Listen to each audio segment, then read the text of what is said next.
A group is honoring homeless veterans in our area through a special ride next week. Tim Fair from the Freedom Riders is here to talk about the benefit for the Shepherd's House. Good morning, Tim. Good morning. Great to have you here with us. First of all, can you talk a little bit about the day-to-day struggles that our local veterans are going through?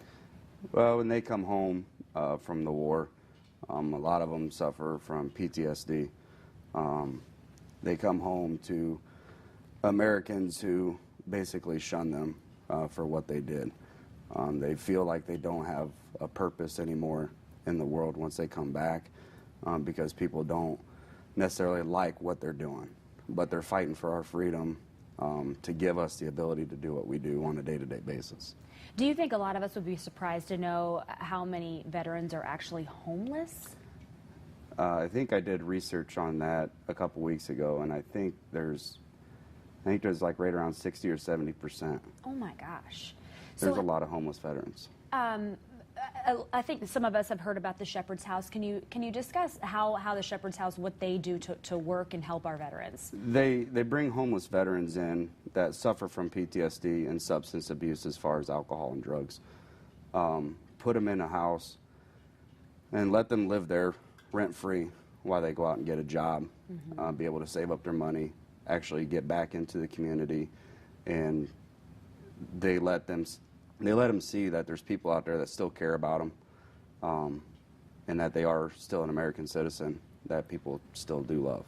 There's a ride a week from today. Yes. That's going to help your efforts. Can you talk a little bit about that? You said it's grown. You've just been doing it a few years, but it's grown every year. This is the third year. It's grown the last year. It's a ride basically to be able to raise money to donate to the Shepherd's House. Everything the Shepherd's House does is 100% donations. That's how they buy their food. That's how they pay for their rent. That's how they pay for everything they have is 100% donation. So we do this just to support them, to let them house these veterans. And what are you hoping to raise? Is there a specific goal or? No. What's it like? I think I was there last year covering it, and there's quite a few people. I mean, what's it like for these veterans to see that support? Very heartwarming. Yeah. Just to see the look on their face when they see all these people come in, they know that all these people are here for them, to show them that they still love them and support them. It's unreal. And other than the ride, what other activities will be going on? Oh, we'll have a couple of bike events. We'll have a loud pipe contest, slow drag.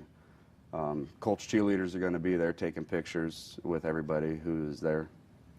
And now, if people want to help but they cannot ride, what can they do?